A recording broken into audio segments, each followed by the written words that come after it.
Di sebuah desa sepi, di dalam rumah sederhana, lahirlah seorang putri kecil yang cantik, harapan ayah dan ibu Naila. Ayah Naila seorang penggarap sawah, dan ibunya menjual sayur keliling. Mereka hidup pas-pasan, tapi penuh kasih sayang. Naila cerdas, selalu juara kelas, dan akhirnya diterima di universitas ternama di kota besar. Ayah ibu Naila bekerja sangat keras tanpa lelah demi putri kesayangan mereka, bisa sekolah tinggi dan bisa memiliki masa depan yang indah.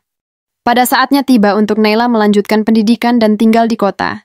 Kepergiannya ke kota diiringi haru, doa dan harapan dari kedua orang tuanya.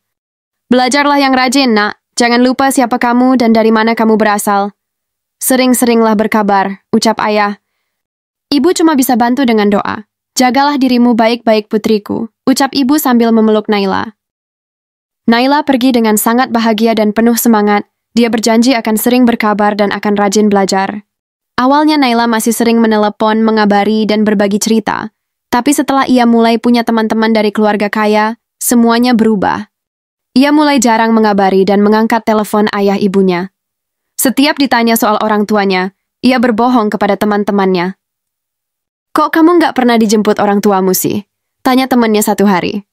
Oh, ayahku sibuk. Dia punya kebun sawit besar di Kalimantan. Dan ibuku juga sibuk dengan bisnisnya. Aku tinggal sendiri di apartemenku, jawab Naila. Ia tak pernah mengizinkan orang tuanya datang. Ia malu. Malu kalau teman-temannya tahu ibunya hanya penjual sayur keliling dengan kulit legam dan sandal jepit. Sampai suatu hari, Naila terpilih jadi peserta lomba presentasi nasional mewakili kampus. Tanpa sepengetahuannya, panitia mencari tahu latar belakang para peserta untuk ditampilkan saat malam penganugerahan. Orang tuanya pun diundang, dan mereka datang dengan penuh haru dan bangga, membawa hasil bumi dari desa sebagai cindera mata untuk panitia. Di malam puncak, saat Naila naik ke panggung menerima penghargaan, layar besar di belakangnya menampilkan potret ayah dan ibunya yang sederhana, berdiri kikuk namun tersenyum tulus. Tiba-tiba ruangan menjadi hening.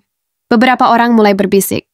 Itu orang tua Naila, tapi katanya dia anak pengusaha. Naila mematung, wajahnya memucat. Ia bahkan menunduk saat dipanggil ke podium.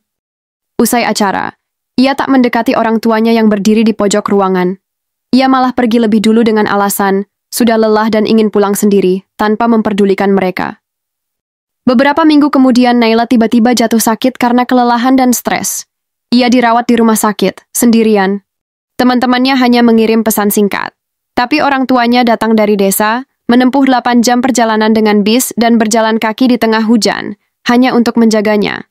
Ibu memegang tangan Naila. Kami nggak bawa apa-apa, cuman doa, nak. Sembuh ya. Ayah mengelus rambut Naila.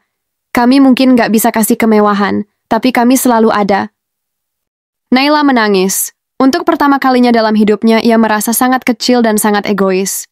Ayah, ibu, maafkan aku. Aku malu mengaku anak petani. Tapi sekarang aku sadar, aku lebih malu lagi jadi anak yang tak tahu diri. Setelah sembuh, Naila pulang ke desa. Ia mulai menulis tentang orang tuanya, mengajar anak-anak desa, dan jadi pembicara muda tentang pentingnya menghargai asal-usul dan menyayangi orang tua. Jangan pernah malu mengakui orang tua kita, bagaimanapun keadaan mereka. Naila belajar satu hal penting, akar tidak pernah malu tumbuh di tanah, hanya daun sombong yang lupa dari mana ia bertunas. Naila berpesan, kesuksesan bukan alasan untuk melupakan asal-muasal kita.